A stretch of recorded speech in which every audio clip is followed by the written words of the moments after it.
Cotillon, mille soleils ressac pour un son d'orgue. Mon sang s'est dispersé car un preux de mai dira sur ma ville, tout comme un beau destin, nous n'irons plus pleurer sous le ciel gris des morgues, déclarait Alain Babankou. Madame, messieurs, bonjour, très heureux de vous retrouver ce lundi 29 mars de l'an de grâce 2021 et bienvenue à cette autre édition de DBS Matin, la première du genre de cette semaine. Vous connaissez déjà le principe de cette édition, tout au long de cette édition justement, nous allons continuer à analyser, à décrypter l'information, car comme j'aime le dire, la nourriture de l'esprit c'est l'information. Quand cette information manque, on parle de constipation mentale, par conséquent, on s'accroche aux rumeurs, à un langage ordurier, cartésard, et bien d'autres choses qu'on ne saurait citer ici. Bon réveil à toutes et à tous, Hotep à l'Afrique, Hotep au monde, et bienvenue à cette première édition de DBS Matin de la semaine. Au cours du débat, le sujet que nous mettons sur la table d'ailleurs ce lundi matin, génocide des Tutsis rwandais, la France déclarée responsable mais pas coupable, que faut-il y comprendre? C'est notre grande interrogation. Génocide des Tutsis rwandais, la France déclarée responsable mais pas coupable, que faut-il y comprendre? C'est notre grande interrogation. Mais puisque nous sommes un lundi, nous allons vous souhaiter bon début de semaine à toutes et à tous et surtout commencer la semaine en souriant. Le sujet mis sur la table ce matin, génocide des Tutsis rwandais, la France déclarée responsable mais pas coupable. Que faut-il y comprendre? C'est notre grande interrogation et mes invités commencent à s'installer. Albert Natola ici, bonjour, bienvenue à vous. Bonjour Steve Josengos. Je salue mes co-panélistes que vous aurez tout à l'heure le privilège de présenter aux téléspectateurs. Je salue toute la chaîne de production de DBS La Matinale. Je salue le Cameroun, l'Afrique, le monde.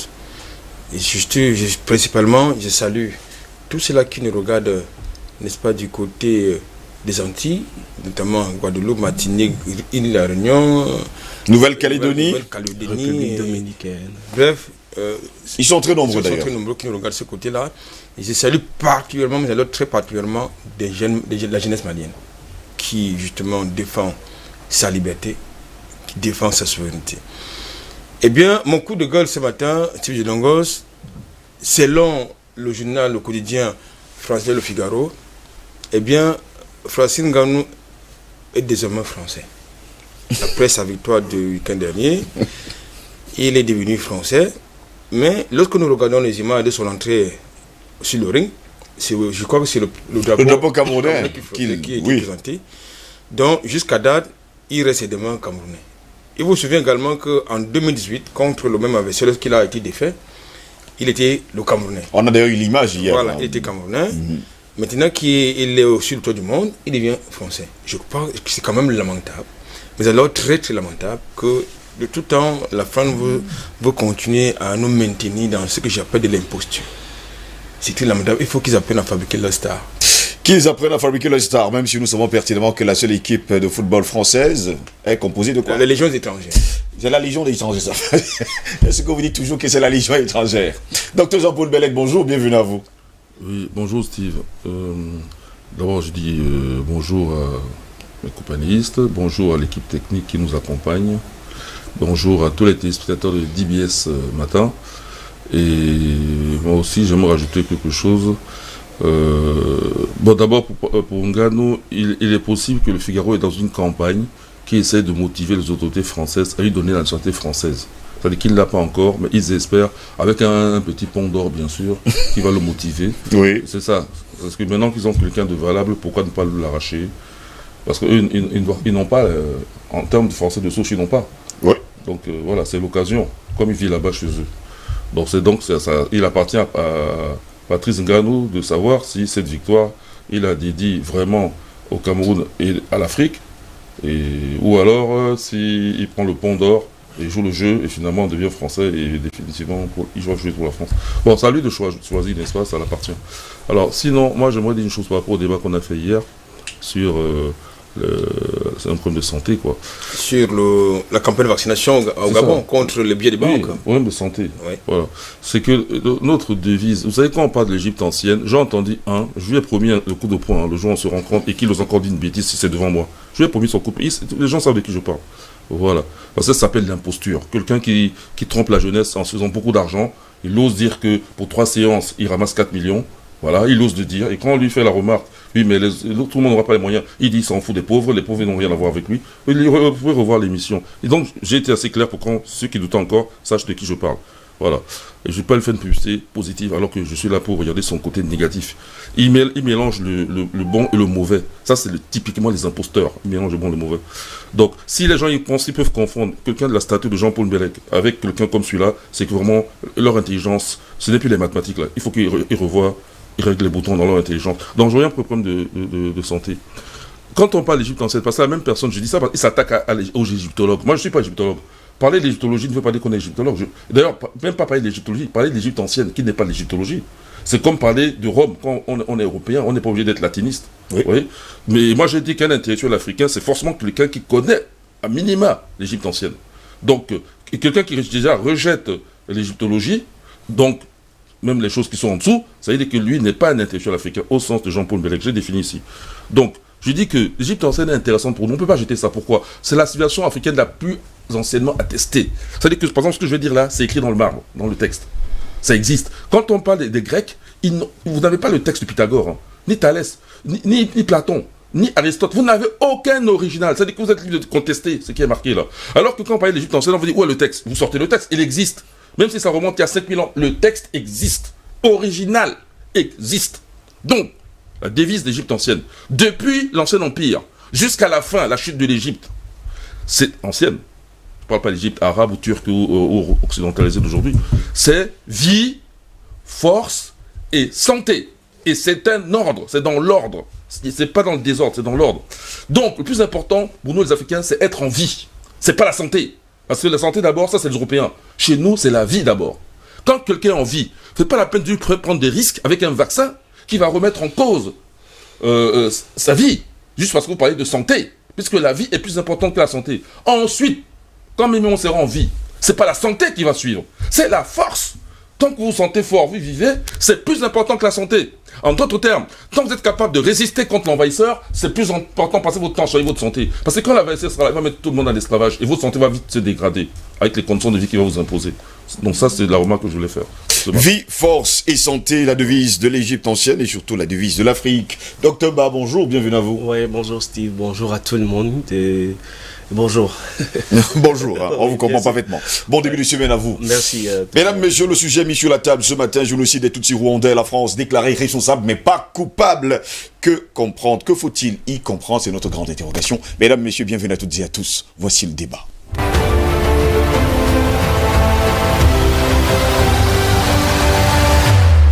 En attendant notre quatrième invité qui va arriver et qui se bat contre les embouteillages, il sera là d'un instant à l'autre, justement pour cette édition. Génocide des Tutsis rwandais, la France déclarée responsable mais pas coupable. Que faut-il y comprendre? La France a des responsabilités lourdes dans le génocide au Rwanda. C'est ce que pointent les conclusions du rapport d'une commission d'historiens mise en place par Emmanuel Macron. C'était en 2019 et bien publié vendredi dernier. C'est un rapport accablant concernant les responsabilités de la France sur le génocide des Tutsis rwandais en 1994.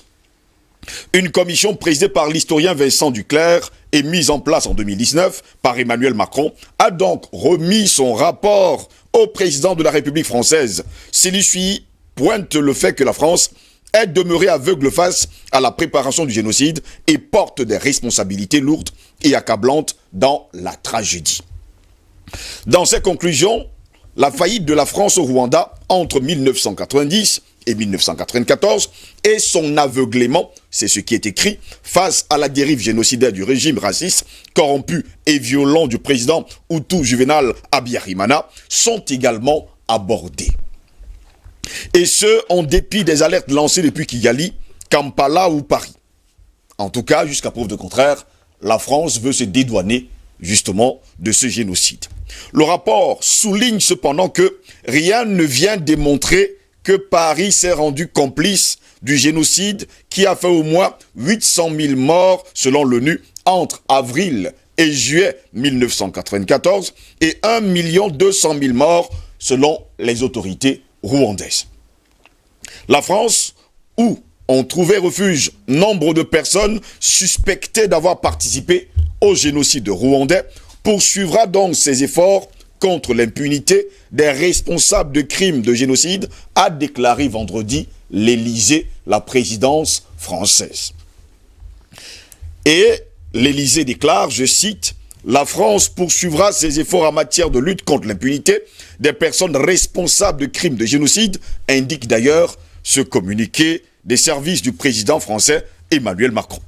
L'ancien ministre socialiste Hubert Védrine, secrétaire général de l'Élysée actuel, au moment du génocide également, a quant à lui salué auprès de l'honnêteté, du rapport à avoir écarté toute complicité de la France. Donc, en fait, aujourd'hui, on parle de l'honnêteté de ce rapport parce que la France a été écartée, il faut le dire ainsi, de toute complicité de génocide.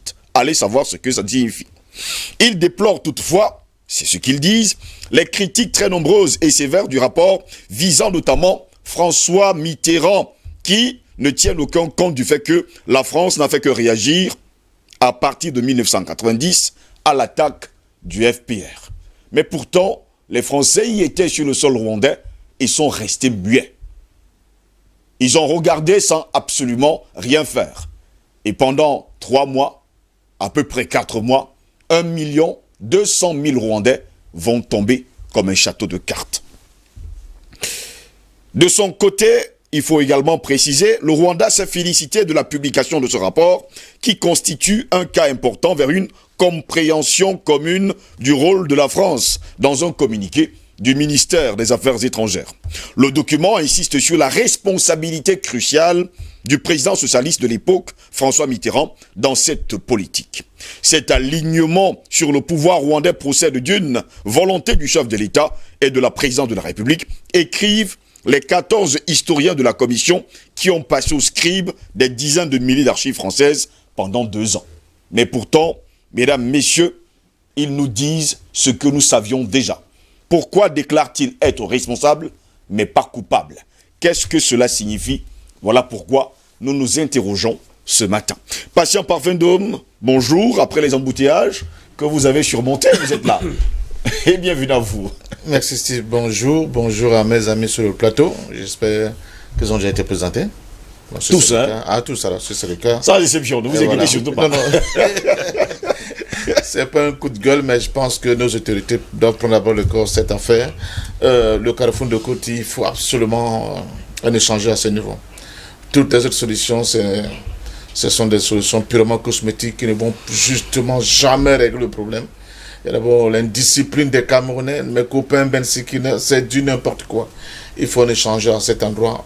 J'ai eu dit que les financements étaient prêts, qu'on avait dédommagé déjà les gens, je ne sais pas ce qu'on attend, à moins que ce soit encore des fadaises, mais vraiment, il faut rapidement un échangeur au carrefour de Koti, qui à mon sens est le plus grand carrefour de la ville de Douala. Je ne sais pas comment on peut continuer à punir, n'est-ce pas, les usagers de la route comme ça, avec ce qui se passe en de Koti. Et une fois de plus, vraiment, on a beau dire ce qu'on peut bien dire, mais le désordre de l'indiscipline, c'est d'abord dans nos têtes. Il faut qu'on se discipline un tout petit peu, pour que vraiment la vie soit un peu facile pour tout le reste. Merci pour l'invitation. Très heureux de vous avoir également. Il y a un grand contributeur de l'État sur le plan fiscal qui est dans les parages et qui n'est pas pressé de partir. Hein. Les brasseries. Les brasseries. Il faut dégager cette connerie, ça ne veut absolument rien dire cette affaire-là. Il faut rapidement, on m'a dit qu'ils ont acquis du terrain, je crois, vers les PK 21, 30, je ne sais pas, qu'ils aillent là-bas. On ne peut pas mettre une activité économique comme ça, j'allais dire industrielle, en plein cœur d'un carrefour qui dessert presque l'ensemble de la ville de Douala. C'est une aberration. Messieurs, le sujet qui nous intéresse, génocide des Tutsis rwandais, la France déclarée responsable, mais pas coupable. Que faut-il y comprendre? Je commence par vous d'ailleurs, Patient Parfum d'Homme. Que veut démontrer la France après la publication de ce rapport, quand la majeure partie des Africains et des Rwandais connaissent justement la culpabilité de l'Hexagone? D'abord, Paris baisse la culotte. Il est obligé de baisser la culotte parce qu'en face, il a du répondant. Il a un pays souverain. Il a des gens qui ne lâchent pas prise sur cette question rwandaise, où tout le monde sait pertinemment que la France a été mouillée sérieusement et qui a donné la possibilité justement à ce génocide d'avoir lieu. Cela ne dit pourtant pas que ceux qui sont aux affaires aujourd'hui sont blancs comme neige par rapport à ce qui s'est passé. En 1994. Voilà, justement. donc il faut relire le livre de Charles Onana sur la question sur le Rwanda pour comprendre que les torts sont partagés dans cette affaire. Et en réalité, aucune enquête sérieuse n'a jamais été menée pour essayer de dégager les responsabilités réelles des uns et des autres. Qui a abattu, par exemple, l'avion du président Juvenal Habyarimana? C'est encore un groupe pour l'interrogation. On sait que c'est comment dire ça, cette frappe sur cet avion qui a été le déclencheur de ce génocide. On parle même d'ailleurs d'un missile. Voilà. Donc, voilà. Qui avait balancé le missile sur l'avion, on ne sait pas. Mais ça, c'est... ce n'est pas... pendant la Seconde Guerre mondiale, la Première Guerre mondiale, les causes lointaines et les causes immédiates. C'était la cause immédiate. La cause lointaine, c'est la manière dont le colon belge et français à sa suite ont tout fait pour diviser les Africains en les catégorisant d'un côté les Tutsis et de l'autre côté les Hutus. Premièrement, c'est ça la cause fondamentale. Et en essayant, au gré de leurs humeurs, sur un coup, on dit aux Hutus, c'est vous qui êtes les gentils. Quand les Hutus commencent à être un peu entrepreneurs pour réclamer un peu plus d'espace, ils disent aux Tutsis, vous savez, en réalité, c'est vous qui avez tué les seigneurs. La preuve, même sur le plan morphologique, vous n'avez pas la même morphologie que ces barbares bantous qui ne comprennent pas ce qu'il y a de faire. Quand les Tutsis, à leur tour, essaient de démontrer que, mais, il faut qu'on nous donne un peu d'espace, notre souveraineté, pour que nous puissions gérer nous-mêmes nos propres biens. Ah, on rappelle au tout que, mais, c'est vous les plus nombreux. Ces gens-là, ils comprennent pas ce qu'il faut faire, il faut les remettre à leur place. Donc, en fait, on a manipulé les ethnies, on a manipulé les concepts, on a même manipulé, j'allais dire, la cosmogonie de ce peuple pour essayer de chauffer à blanc, n'est-ce pas, la situation, au point de produire cette haine viscérale qu'on a découvert pendant le génocide rwandais. Sinon, comment comprendre que pratiquement à base des machettes, parce que je peux dire 90% des gens qui ont été tués pendant ce génocide n'ont pas été faits avec des armes. Voilà. Mais c'était avec des machettes. Comment les gens peuvent pousser la haine, ils peuvent pousser l'ignominie, ils peuvent pousser la bêtise jusqu'à ce niveau? Mais c'est tout simplement parce que ce n'est plus le même être. Vous regardez quelqu'un, mais en réalité, c'est plus la même personne. Il n'a rien d'humain en lui. Il est poussé par des pulsions, j'allais dire, violentes, barbares, idiotes et obscurantistes qui fait de la personne qui est en face de lui son véritable ennemi. J'ai eu la chance d'enseigner ici, dans la ville de Douala, des enfants qui étaient issus du Rwanda, dont en fait des couples mixtes. Les parents étaient, je crois, Hutus, la maman était Tutsi. Ils ont été recueillis, je pense, par l'archidiocèse de Douala. Et je profite de l'occasion pour saluer cette famille. Et ils ont eu ils m'ont expliqué en réalité ce qui s'était passé chez eux. Et je n'en revenais pas. Surtout pour les couples mixtes qui étaient comme ce couple-là, où d'un côté vous avez un partenaire qui est Hutu et l'autre qui est Tutsi. Quand ils vous expliquent leur environnement et leur réalité, ben vous dites, mais qu'est-ce qui se passe? Et c'est pour cela que les discours de haine dans nos sociétés doivent toujours être combattus avec toute la violence qu'ils font. Parce que le Rwanda, contrairement à ce que les gens m'a dit, nous parle. Et il va continuer de nous parler. Ce qui s'est passé au Rwanda est inacceptable. Il est inadmissible. Mais tout simplement parce qu'à un moment donné, on a perdu le sens du fait que nous sommes d'abord des Africains. Nous devons chaque fois nous retrouver tout là-bas, par là, pour essayer de régler nos problèmes. Jusqu'au jour d'aujourd'hui, cette question n'est pas encore réglée. La main de fer avec laquelle Kagame et son gouvernement tiennent un peu le Rwanda, d'un côté, on voit les avantages, mais d'un autre côté, il y a quand même le peuple Hutu qui se sent toujours lésé. Et on l'a vu lors de la chute de Mobutu, accompagné par les forces de Kabila, les forces armées de FPR, de M. Kagame, qui ont été dans le sillage des troupes de Kabila. Ils ont nettoyé. Ils ont fait des centaines de milliers de morts, et ça, on n'en parle pratiquement pas. Donc, cette haine-là continue. Il faut peut-être un exercice d'exorcisme collectif, n'est-ce pas, pour que on pose enfin la question de cette manipulation, de cette transformation des individus que nous sommes par rapport à les exacerbations des contradictions ethniques dans nos pays, pour que progressivement l'Africain commence à prendre le contrôle de son aide. Parce que là, nous sommes à des êtres zombifiés, qui ont été manipulés, qui ont été transformés et qui n'ont pas compris le sens de ce qui se passe. Alors, la France, dans toute la question. La France, évidemment. toujours protéger ces régimes pourris, en refusant de laisser le droit des peuples à disposer d'eux-mêmes. Donc laisser les Rwandais, les Burundais régler leurs problèmes en frères. Non, la France vient, elle divise, elle prend parti pour un camp. Regardez dans toutes les crises qui se passent en Afrique, c'est l'attitude de la France. On prend souvent le Nord, on dit que vous voyez, vous n'avez jamais été au pouvoir, ceux-ci sont contre vous, donc votre tour est arrivé, et on voit comment ils jonglent. On jongle. Ils protègent des intérêts. On envoie monsieur, le fils de Mitterrand, comment il s'appelle encore? Papa m'a dit. Jean-Christophe. Jean-Christophe Mitterrand, papa m'a dit. C'était le prince du Rwanda. C'est lui qui avait cette affaire, la gestion du Rwanda en main, avec l'histoire de papa m'a dit. Mais il fallait protéger des intérêts, il fallait protéger les avoirs, il fallait continuer le bon business au détriment de la sentence pratiquement annoncée de la mort de centaines de milliers d'Africains dont de Rwandais. Donc, ce rapport-là, arrêtez, Paris veut faire... Jouer le jeu. Oui, ils essaient de dire... Ils se caresser dans le sens du poil. Parce que le Rwanda n'a jamais lâché. Le Rwanda avec Kagame n'a jamais lâché. Et vous avez vu, ils ont commencé par dose homohépatite. Ils ont d'abord donné l'OIF. Alors que le Rwanda avait déjà fait de l'anglais de sa première langue. Oui. Mais ils ont quand même concédé la présidence de l'OIF à madame, l'ancienne ministre de l'Action extérieure rwandaise.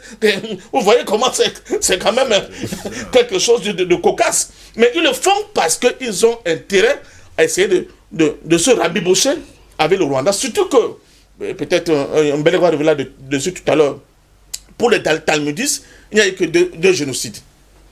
Le génocide juif et le génocide rwandais. On ne vous parlera jamais de ce que les Congolais à l'est de la République démocratique du Congo subissent tous les jours. Quand on fait le calcul dans le livre de Onana, on vous explique que depuis les indépendances seulement, ne prenez pas la période coloniale, la période depuis les indépendances seulement, à l'est de la République démocratique du Congo, ça peut de 15 millions de morts. Mais personne n'en parle. Là, ce n'est pas un génocide. Parce qu'il faut faire main basse sur les ressources minières stratégiques du Congo. Ça part par perte de profit.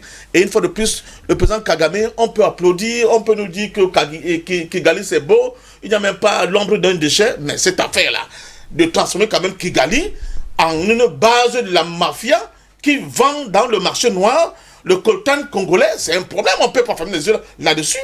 Et on voit quand même comment ça joue. L'histoire, par exemple, je vous parlais dernièrement du parc qui était classé réserve mondiale au bâtiment de l'ISCO. Ouais, au niveau dans l'exploitation du pétrole dans les deux bords, c'est deux bords. J'en avais parlé aussi dernièrement, je crois que c'est dans mes notes là. Ça aussi, ça pose problème. On voit le jeu du Rwanda, mais on voit aussi le jeu du Rwanda dans la sous-région. On a produit dernièrement, nous tous sur le plateau, on dit, oh, vraiment, en dehors de la Russie, il n'y a que les forces rwandaises, en termes d'accord bilatéral, qui sont venues au secours de la République centrafricaine et de Faustin Archange Touadéra. Mais là aussi, il y a un calcul. Il y a un sérieux calcul. Mais c'est la réelle politique. On peut dire qu'ils sont pragmatiques, y compris nous sont leurs enjeux. Ils n'ont pas un grand espace. Oui. Ils n'ont pas de minerais, comment on dit ça, un plan fini. Mais ils s'occupent de point de vue de ce qu'on appelle la soft power. De plus en plus, ils construisent, n'est-ce pas, un petit espace qui leur permet de continuer de jouer et peut-être de muscler leur présence sur le plan de l'influence géopolitique dans la région des Grands Lacs. Docteur Jean-Paul Bellec, jusqu'à preuve contraire, le rapport publié vendredi dernier ne parle que de la France. Pourtant, les chercheurs qui ont été choisis par Emmanuel Macron en 2019 n'ont regardé que les documents. Et un autre problème également, que soulignent d'ailleurs les Rwandais depuis vendredi dernier, c'est que l'ONU n'a pas été indexée. Oui. Alors d'abord, comme toujours, la France est juge et partie. Oui. Voilà. Ils avaient déjà fait une commission du Sénat qui avait absous la France sur le problème rwandais. Voilà. À l'époque, c'est Paul Kiles, un ancien de la Mitterrand, voilà, qui avait conduit cette commission. Et ils ont conclu non seulement la non-culpabilité, mais carrément le fait que l'implication de la France n'y était pas du tout. Oui. Voilà, donc ils refont ça avec Macron. Je note quand même que les résultats de ce travail qui a été déposé en 2019, c'est pratiquement 2 ans plus tard qu'ils sont révélés au public. Ça veut dire qu'ils ont pris 2 ans pour peser le pour ou le contre. Moi, je vois ici une tentative, à la suite de ce que parfois on vient de dire. Lorsqu'on a donné, comment dire, on a nommé cette dame, cette ministre rwandaise à la tête de l'OIF, donc la francophonie, prouve encore que c'est une chose française, même si les Africains sont les plus nombreux en termes de population. Voilà. Et preuve encore que c'est une diplomatie qui joue pour les intérêts du gouvernement français, pas du peuple français, du gouvernement français. Parce que les gouvernements peuvent passer, le peuple il va rester.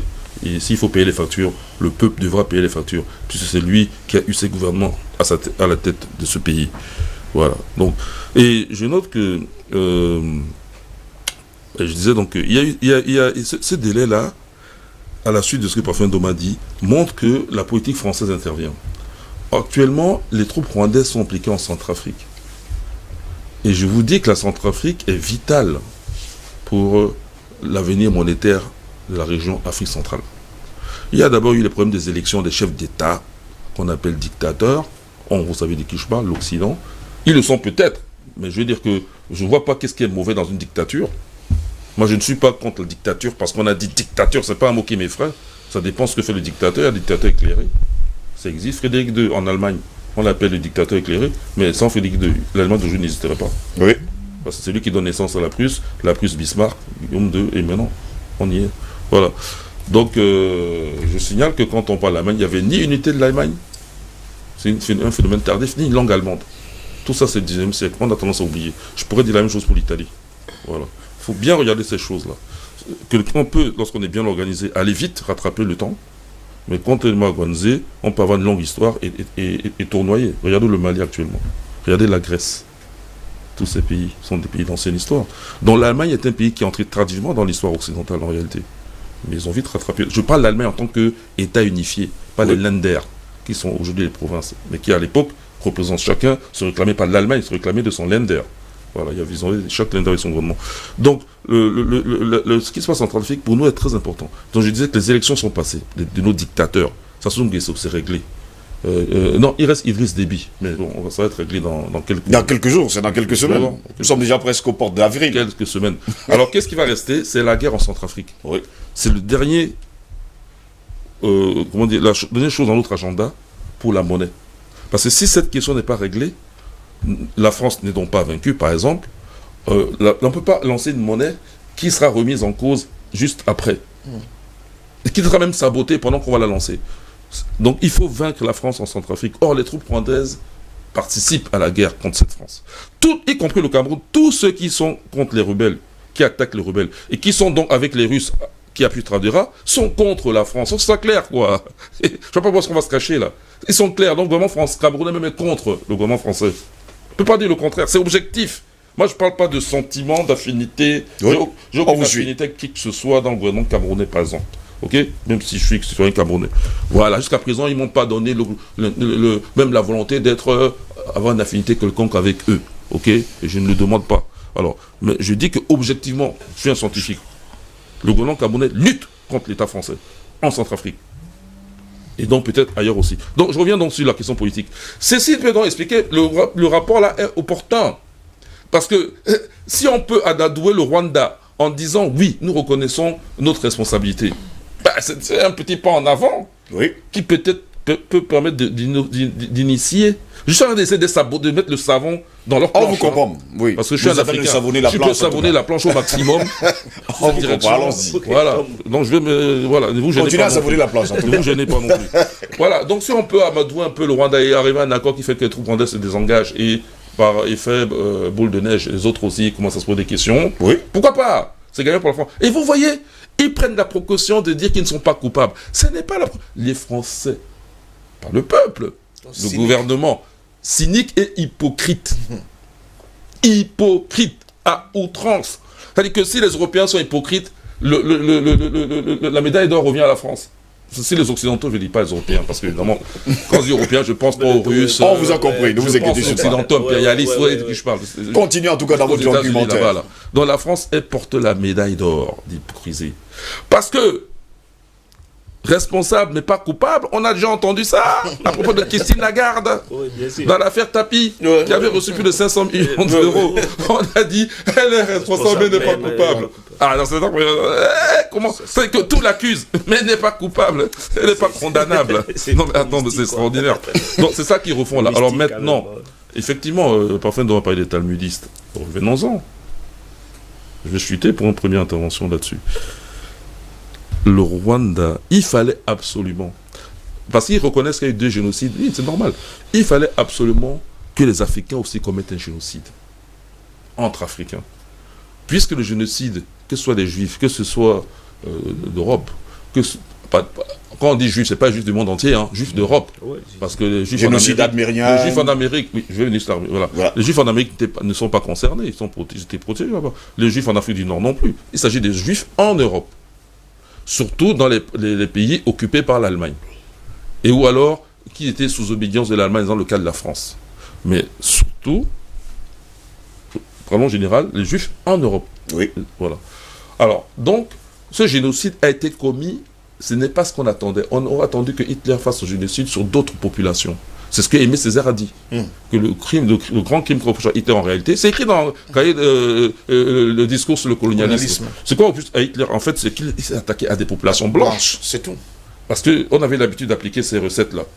Ailleurs. Criminelles. Ailleurs, comme en Namibie. Il y a eu un génocide. Justement. Des héros en Namibie. Voilà. Et ailleurs, d'ailleurs. Il y a eu des génocides énormes. Les Indiens d'Amérique. Les Amérindiens. Génocide. Non, tant que c'est ces peuples-là, ça allait. Un Européen fait. Mais sur une population blanche. Parce que ces Juifs européens sont blancs. Il y a des Juifs noirs. Hein? Ceux qui traitent Jean Paul Bellec d'antisémite, ils aimeraient bien. Eh bien, vous ne pouvez pas. Je ne suis pas antisémite. Cherchez encore. Non, je ne suis pas ni dans le sang, ni dans rien du tout. C'est n'importe quoi. C'est pas ça qui m'empêche de dire la vérité, d'avoir une analyse froide. Et surtout que je pense à l'indépendance totale de mon propre pays, mon propre continent, ma propre race. Pas venir raconter des histoires là-bas. Non. Il y a des Juifs noirs. Les Falachas, par exemple. Vous ne citez que ceux-là, parce que c'est plus connu en Éthiopie. Et ce sont des populations qui parlent une langue sémite, donc en termes de linguistique, voilà, et qui sont noirs, ils sont religion juive. Ils sont noirs. Je suis aussi contre ceux-là. Parce que je suis antisémite, je suis aussi contre ces Juifs-là. Non, moi j'aime tous les Africains, parce que je suis africain, c'est mes frères. Qu'ils soient en Afrique ou en Israël, c'est mes frères. Et d'ailleurs, même les autres Juifs aussi, je les aime bien. Tant qu'ils ne sont pas talmudistes, j'ai pas de problème. Talmudiste, c'est mon ennemi, c'est clair. Mais un Juif qui n'est pas talmudiste, j'ai pas de problème avec lui. C'est aussi un frère. Et j'en connais beaucoup. J'en ai connu beaucoup dans ma scolarité, même en tant qu'enseignant, et en tant que chercheur, j'ai pas de problème. J'ai parlé d'Albert Einstein, je parlais de Richard Feynman, qui sont mes physiciens préférés. C'est des Juifs. J'ai pas de problème avec le problème de Juifs. J'ai pas ce problème-là. Voilà. Comme ça, c'est clair. C'est pas me taxer de quoi que ce soit là. Mais je suis dans le combat et je vais dire la vérité. Parce que c'est cette vérité-là qui nous permettra de nous libérer. Si on ne fait pas l'analyse claire, on va passer à côté. Et on sera encore esclave dans 100 ans. Pas question. C'est définitif, il faut qu'on se libère. Alors, donc je chute. Je disais donc que il y a des Juifs même chez les Noirs. Et je donne un exemple. Il y a des Juifs même, ici au Cameroun, il y a des Juifs. Bien sûr. Oui, pas seulement Juifs au sens où... Mais il y a aussi Juifs convertis.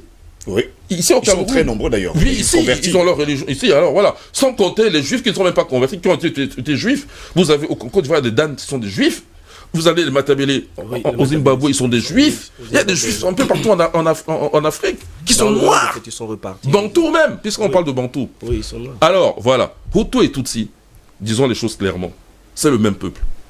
Lorsqu'on parle, qu'on prenne l'origine, nation, ethnie, c'est-à-dire que toutes les définitions latines ou grecques là, c'est le même peuple. Pourquoi? Parce qu'ils ont la même histoire, ils parlent la même langue, c'est la même civilisation.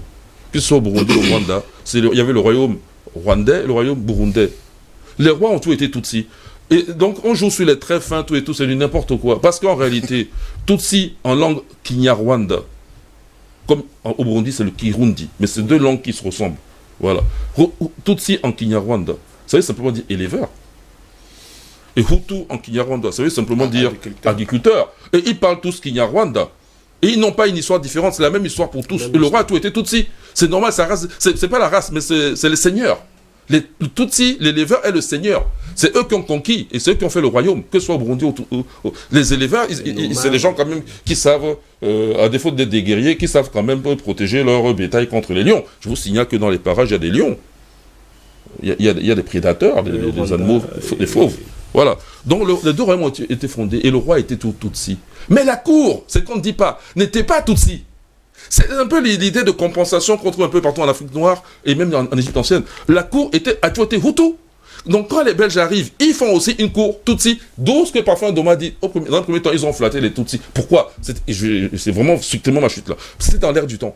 Et bien sûr, je ne veux pas revenir, mais il a dit, avec l'évolution du temps, ils ont joué sur les deux rôles, ceci, cela, bon, créé des génocides.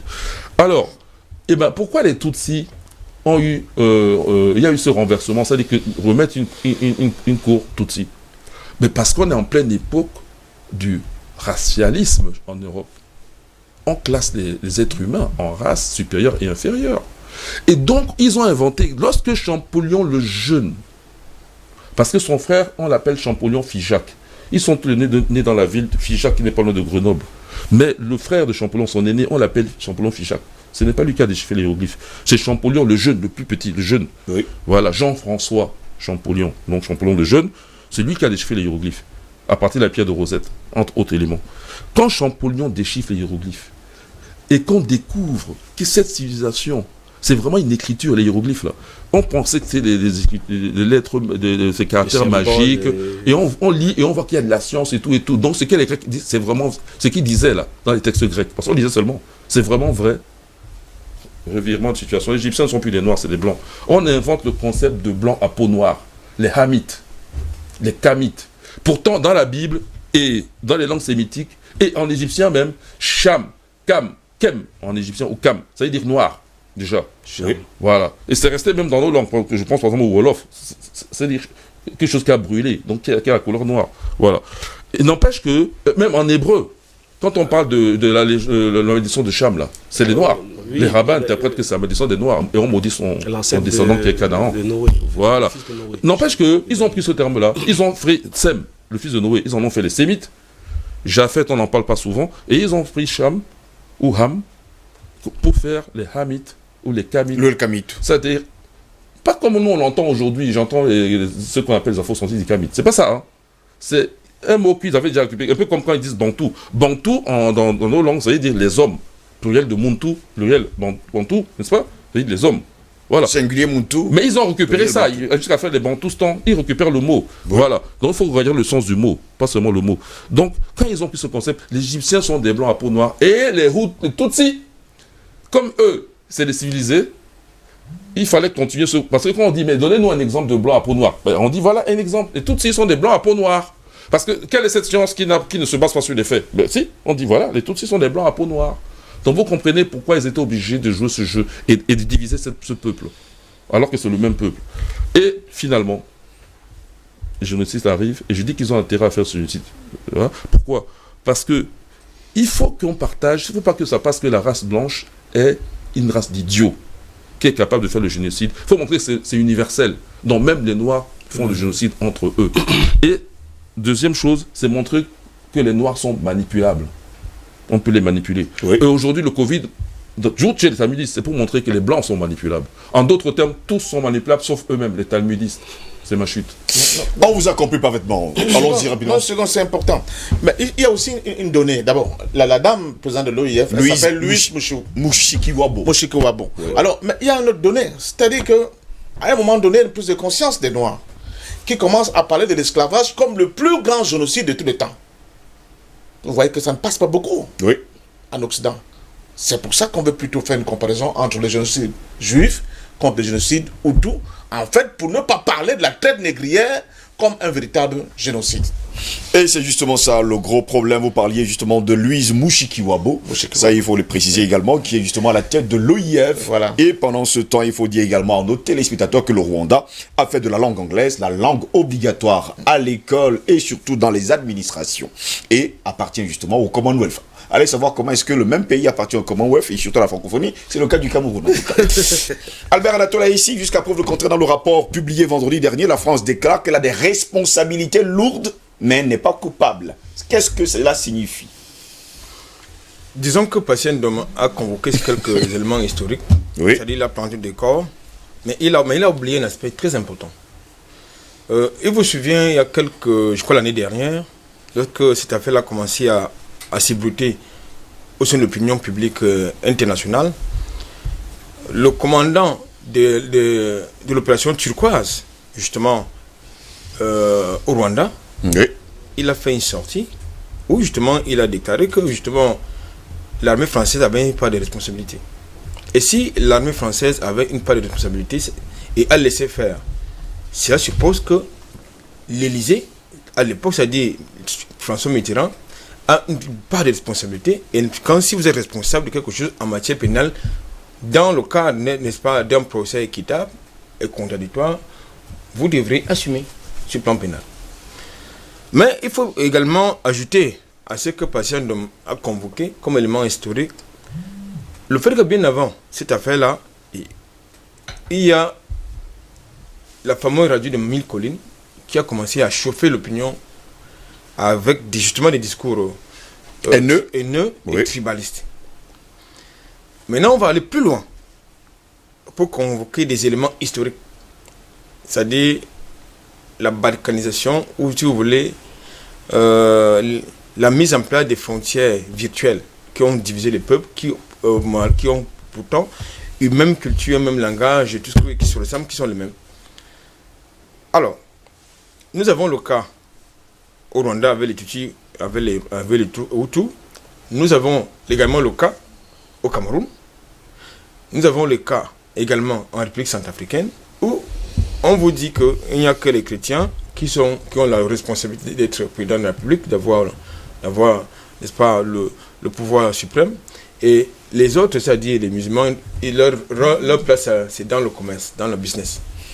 Donc eux, ils ne doivent pas accéder au pouvoir suprême. Voilà donc la manipulation des concepts qui, justement, a abouti à ce que nous connaissons. Naturellement, pour revenir à la thématique, vous ne pouvez pas être responsable et avoir de lourdes responsabilités. Vous ne pouvez pas avoir de lourdes responsabilités c'est le terme utilisé. Dans un événement. Oui. Mais que vous en soyez dedans, peut-être qu'on attend que la CPI... Vous n'en soyez pas coupable. Non, disons, la culpabilité est établie. Je vais bien comprendre. La culpabilité est établie par un tribunal dans le cadre d'un procès. On vous comprend parfaitement. C'est le tribunal qui établit la culpabilité. Maintenant, je constate également que la CPI, jusqu'ici, ne s'est intéressée qu'aux auteurs rwandais du génocide. Ça nous renvoie justement au casting de la Côte d'Ivoire. Parce que même là-bas, il y a un génocide. Parce que vous ne pouvez pas avoir plusieurs acteurs sur le même terrain d'opération, plusieurs protagonistes, mais vous choisissez un camp pour en faire, justement, j'allais dire, des coupables ou des responsables. Ça pose quand même un problème au niveau de l'honnêteté intellectuelle. Ça pose également un problème au niveau, justement, du rendu historique. Ça pose un gros problème.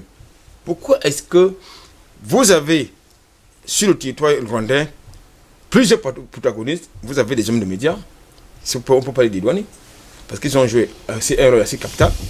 Vous avez d'un côté des acteurs politiques, notamment le Front patriotique rwandais, qui a également joué un rôle néfaste en cette période. Vous avez de l'autre côté les responsables politiques de l'époque. Vous avez de l'autre côté l'armée française qui est arrivée à travers l'opération turquoise, qui arrive sur le territoire rwandais sur instruction de l'Élysée. À l'époque, c'était François Mitterrand. Et dire que vous avez des lourdes responsabilités, c'est-à-dire, mais vous êtes des douaniers, vous êtes coupable. C'est pas à vous d'établir votre non-culpabilité. Quand le rapport le dit, ça veut dire qu'il y a une volonté de biaiser. Heureusement que derrière cette affaire, il y a également les autorités rwandaises qui ont décidé également de faire un rapport relativement à ces éléments. Sans vous couper, Albert Anatola, ici, ce n'est pas comme le premier rapport que la France a demandé. Hein. C'est le second, le troisième. La première fois, ils avaient déclaré au fort qu'ils n'étaient pas coupables.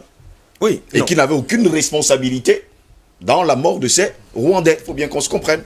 Vous voyez donc que nous mettons sur la table les éléments historiques. Ils évoluent. Nous mettons sur la table les éléments historiques. Puisque l'opération, c'est-à-dire les éléments de l'opération turquoise, c'est-à-dire les militaires français, étaient sur le terrain. Et ils voyaient faire. Quelquefois, ils aidaient certains. C'est-à-dire qu'ils orientaient soit les Hutus ou les Tutsis vers leur cible. Oui. Voilà. Donc, ils jouaient un rôle, ils ne jouaient pas un rôle inactif sur le terrain, ils jouaient un rôle parfaitement très actif. Ça veut dire qu'ils avaient... Mais je pense que lorsque si vous allez sur le net, vous allez regarder justement des déclarations du commandement de l'opération turquoise au Rwanda, ça va vraiment davantage vous édifier. Ceci dit, ce qu'il faut quand même noter, c'est qu'il ne fallait pas attendre que ce soit Paris qui décide du comment de la suite des événements. Non. Pour une fois, il fallait au moins que la CPI qui on se rend compte, saisit de l'histoire. c'est saisi justement d'autorité et d'office de cette affaire. Parce que, comme je l'ai dit tantôt, la plupart des auteurs qui ont été jusqu'ici happés par la Coupe internationale ne sont que des Rwandais. Ce ne sont que des Rwandais. Mais où sont les responsables français de l'époque? Vous avez le premier ministre français de l'époque, je crois qu'il est encore en vie. Je crois qu'il L'ancien conseiller, M. Védrine, non, à cette époque, est toujours en vie. D'ailleurs, il a fait une déclaration vendredi dernier. Vous avez le ministre de la Défense de l'époque qui est encore en vie. Donc, il n'y a que Mitterrand qui est parti. Bon, alors, où sont ces responsables? Vous avez les responsables militaires, certainement, qui sont les exécutants. Par exemple, on vous dit que nous sommes les exécutants. C'est Paris c'est l'Élysée qui a donné la feuille de route qu'on avait la responsabilité n'est-ce pas, d'exécuter, de respecter. Point. Mais attendez. Sur le théâtre d'opération, même quand vous êtes un exécutant, vous pouvez improviser quelquefois sans avoir, surtout quand il s'agit d'une affaire qui concerne des vies humaines, des milliers de vies humaines, vous devez improviser quelquefois sans attendre les instructions de la haute hiérarchie. Donc je crois qu'aujourd'hui, lorsque Paris estime que, enfin lorsque le rapport estime que Paris est responsable, est lourdement responsable, mais pas coupable, ça se comprend qu'il y a justement les lignes bougent, mais c'est pas à Paris. En tout cas, pour passer à Bafé, mais on comprend. La France évolue. Mais ça se comprend. Mais c'est à dessein, c'est fait à dessein. C'est fait à dessein. C'est fait à dessein. Oui. Aujourd'hui, vous allez constater que le Rwanda est le chouchou, n'est-ce pas, de la communauté dite internationale, notamment l'ONU et la France. C'est-à-dire que puisqu'elle est la base arrière justement de l'Occident, sur le continent africain. Voilà, donc c'est tout à fait à dessein. Donc en réalité, s'il y a quelque chose de consistant qui doit partir de quelque part, ça doit partir du continent africain, c'est-à-dire du Rwanda, ça ne doit pas faire le chemin inverse. Ça c'est dans les deux, et je termine par là. C'est quoi la suite?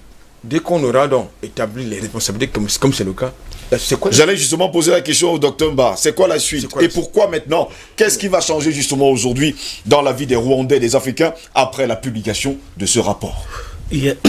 Déjà, je vais dire quelque chose. C'est lorsqu'on observe la scène politique et les différentes sociétés qui interviennent dans le monde, on se rend compte qu'il y a certains individus qui ont le projet d'abord de dominer le monde. Oui. La suite, c'est quoi? Il faut déjà remarquer que le 6 avril, lorsque l'avion a été bombardé, on ne sait pas déjà, les Africains ne fabriquent pas les armes. Ils ne fabriquent pas de missiles. Ils ne fabriquent pas de missiles. Et l'armée rwandaise, à ce moment, je ne pense pas qu'il pouvait avoir un tel plan, un tel projet, si ce n'était des personnes derrière tapis. Bon, il y a 2 présidents qui sont morts, il faut le signaler. Oui. Mais maintenant, c'était le Rwanda qui était visé parce qu'en ce moment-là, il y avait une opposition qui était en train de monter. Et il fallait changer. Il fallait asseoir une grande machination pour pouvoir être ce que le Rwanda est aujourd'hui. Il faut bien savoir l'histoire de Kagame. Je ne veux pas entrer dans les détails. Qui est Kagame. Et le Rwanda s'inscrit dans quoi?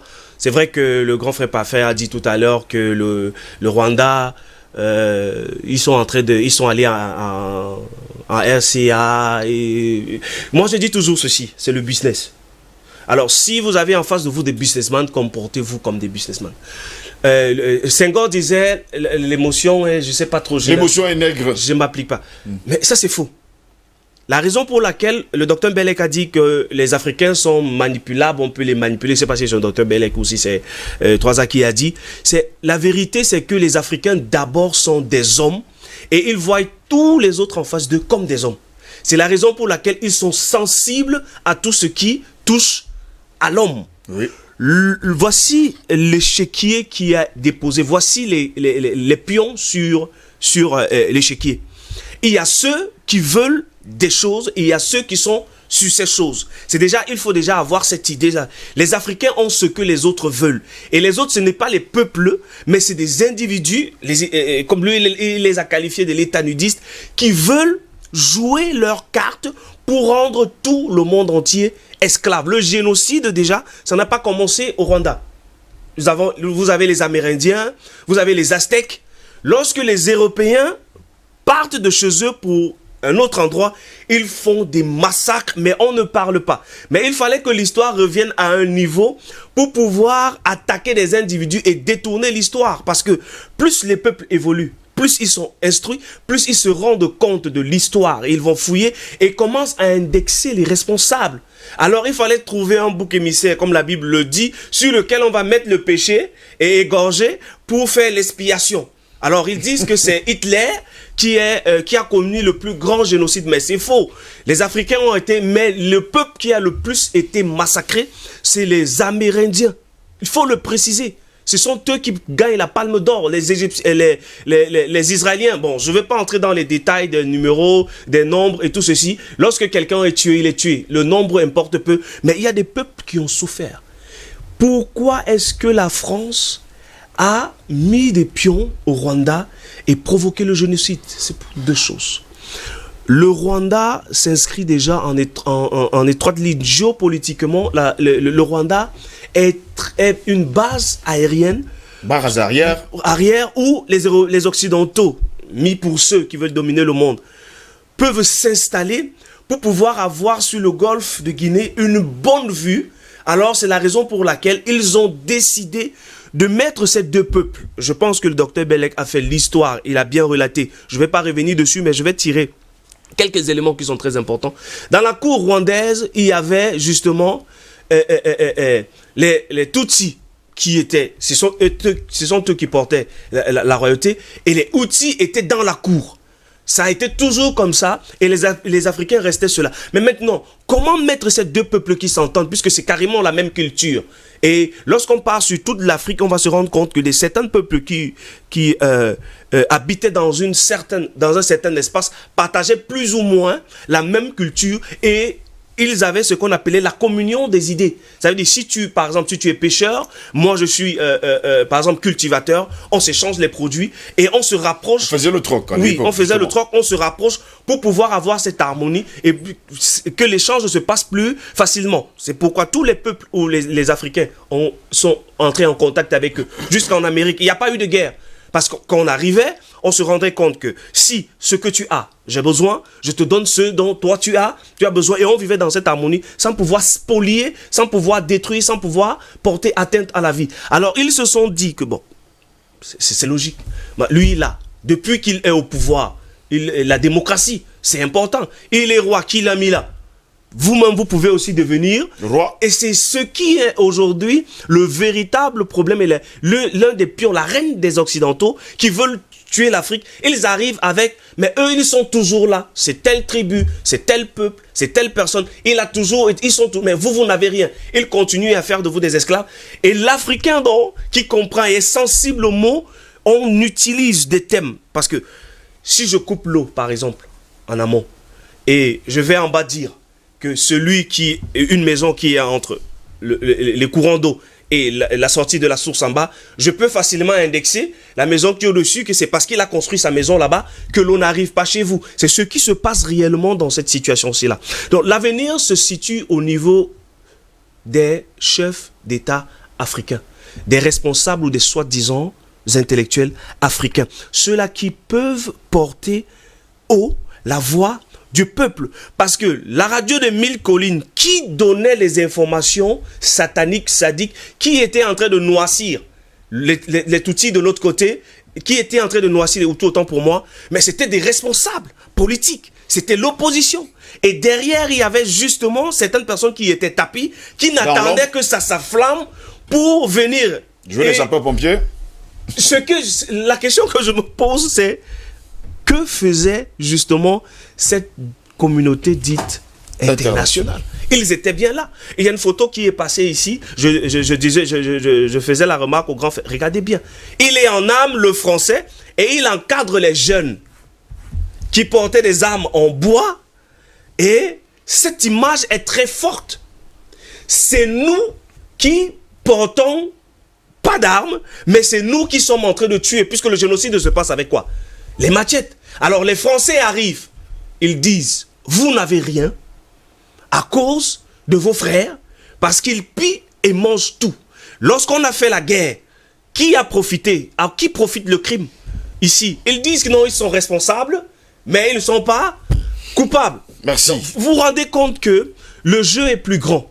C'est vrai que je n'ai utilisé des mots pour dire un certain nombre de choses. Je ne suis pas entré en profondeur, tout simplement parce que les panélistes l'ont dit. Mais la suite se situe au niveau où la France sait, avec d'autres pays amis de la France, je parle des dirigeants, je ne parle pas du peuple, parce qu'aujourd'hui on se rend compte que même le peuple, lui, il est foué, on les entube en profondeur. Il dessine ils veulent réellement encore l'Afrique. Ils utilisent les mêmes armes que depuis et nos responsables ne se rendent pas compte qu'ils jouent et continuent à se baisser devant des Occidentaux qui les mettent profond. Ils continuent à s'installer, utilisent leurs pions. On regarde et on les adoube, on les loue. On dit oui, c'est eux. Ils sont en train de bagarrer pour le peuple. Et pour finir, c'est toujours le peuple qui paie. Merci. On vous a compris parfaitement. Patient Parfum d'Homme, si la Cour pénale internationale ne met pas justement ce génocide sur la table, qu'attend justement la Cour africaine de justice? Mais c'est compliqué. C'est très compliqué parce que d'abord, elle manque de coups de franche pour s'attaquer à un certain nombre de problèmes. Le problème rwandais n'est pas le seul. Je vous rappelle déjà que le génocide rwandais, il avait d'ailleurs... Ça fait 27 ans quand même, Patient Parfum d'Homme. Oui, il avait eu... Que dit l'Union africaine? Il a aussi démarré pratiquement au Burundi. On ne parle pas beaucoup de ce qui s'est passé au Burundi, mais il y a aussi beaucoup de morts. Le personnage de Kagame, il a aussi, comme il a été formé aux États-Unis, dans une grande... beaucoup le disent d'ailleurs complice de cette histoire. Il a été dans l'armée de M. Museveni qui va porter Museveni au pouvoir en Ouganda. Oui. Donc pour reprendre le pouvoir au niveau de Kigali, dans le Rwanda, il a eu le soutien aussi, n'est-ce pas, des forces armées ougandaises de M. Museveni. Et il a profité aussi de certaines complicités. Tout à l'heure, Mbelek disait nous sommes la même personne, c'est vrai, mais les divisions qui ont été faites par le colon, pour le Belge, ce sont les Belges surtout qui ont été le poison dans cette affaire-là, ont fait que dans cette région-là, les Tutsis se considèrent comme des seigneurs. Ils ne se considèrent pas comme les Bantous, ils disent qu'ils sont des Sémites, ils disent que leurs frères c'est peut-être des Égyptiens. Or les Tutsis, on les trouve où? On les trouve au Rwanda, on en trouve au Burundi, on en trouve en Ouganda, on en trouve en Tanzanie, on en trouve au Congo. Oui. Et il y avait un projet je pense qu'on avait bien repris, on voulait faire un Tutsi-land. C'est-à-dire, le projet, c'était de faire un seul et unique pays. Pays Tutsi, mais composé de tous les espaces de ces différents pays-là, pour que les Tutsis ne soient plus des minorités en réalité dans les pays qui dirigent aujourd'hui. Et c'est ça qui explique ce discours satanique de M. Sarkozy un jour qui débarque à Kigali et dit vraiment la solution pour qu'il y ait la paix dans la région de Grand Lac, c'est qu'il faut diviser une partie de la République démocratique du Congo et la rétrocéder au Rwanda pour qu'on ait la paix. Mais quelle est la partie qu'on voulait prendre dans le plan de M. Sarkozy? C'est la partie qui produit du coltan, qui produit ces minéraux rares. N'oubliez pas que nous sommes ici dans ce qu'on appelle une nouvelle convection écologique, n'est-ce pas, et même industrielle. On aura besoin de ces minéraux.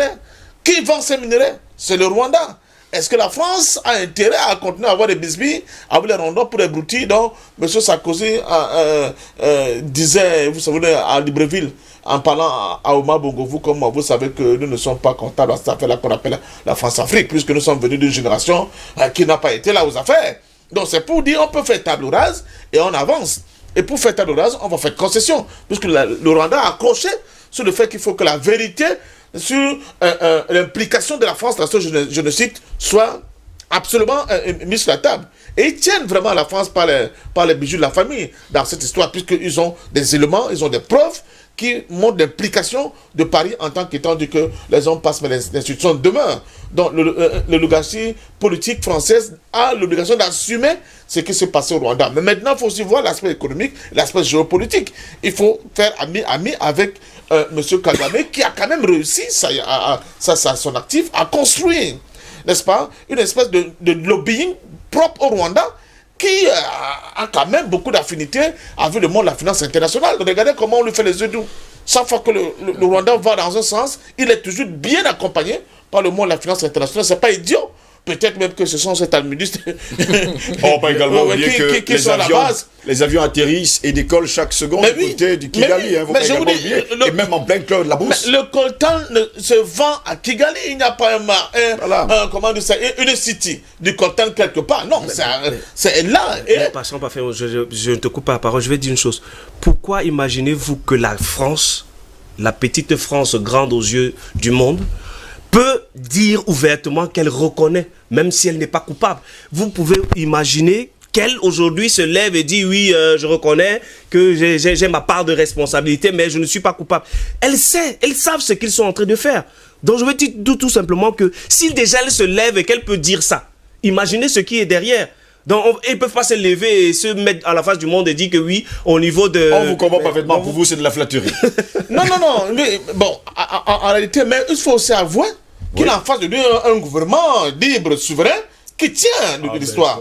Je vous assure. Non, ben le problème, vous pensez que la France... Rwanda n'est pas libre. Attendez. Laissez terminer son argumentaire. Attendez. Vous pensez que la France n'est pas courant du génocide qu'ils ont pratiquement commis au Cameroun? Bah, bien sûr. Pourquoi ils n'avancent pas?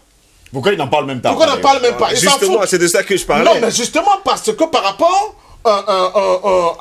au Rwanda, le Cameroun n'a pas la même liberté. C'est ça le nœud du problème. Votre français, là, c'est quoi? Les gars sont poussés le bouchon en disant qu'à partir d'aujourd'hui, la France n'est plus notre langue officielle. Ça va être l'anglais. Et c'est après cela que vous dites quand même que non, vraiment, vous allez vous coucher. Venez rentrer au niveau de l'OIF. Vous mettez même Madame Mouchikouabo comme président de l'OIF. Ça veut dire que vous-même, vous voyez. C'est le problème de la souveraineté, monsieur. Pourquoi la France n'a pas la même attitude avec le Cameroun qu'avec l'Algérie? Là encore, avec l'Algérie, ils ont encore lâché de l'Est. À propos de cet homme politique qui avait été torturé et tué au niveau d'Alger par les services militaires français, les renseignements français. La France niait. J'oublie le nom va me revenir. Mais là, ils ont été... Comment ça s'appelle? Macron a été obligé de reconnaître qu'il a été tué sous le coup de la torture, n'est-ce pas, de l'armée française. Et l'Algérie est carrée là-dessus. Par rapport à la guerre algérienne, elle veut absolument que Paris reconnaisse ce tort dans cette guerre injuste qui leur a été appliquée. Je dis que nous aussi, en Afrique dite centrale, en Afrique dite francophone, nous avons le contentieux historique avec Paris. On a de cesse de décliner les différents visages de ce contentieux. Paris n'a jamais bougé. Jamais. Ce qui s'est passé ici en Afrique centrale est 10 fois supérieur à ce qui s'est passé ailleurs. Mais pourquoi nous, on n'a pas des hommes politiques, on n'a pas une étoffe capable de bousculer Paris sur cet espace-là? Parce que nous sommes totalement sous leur domination, ce qui n'est pas le cas de Rwanda, ce qui n'est pas le cas de Burundi. Vous avez vu Nkurunziza tenir tête à tout l'Occident. Il est de foutre le camp.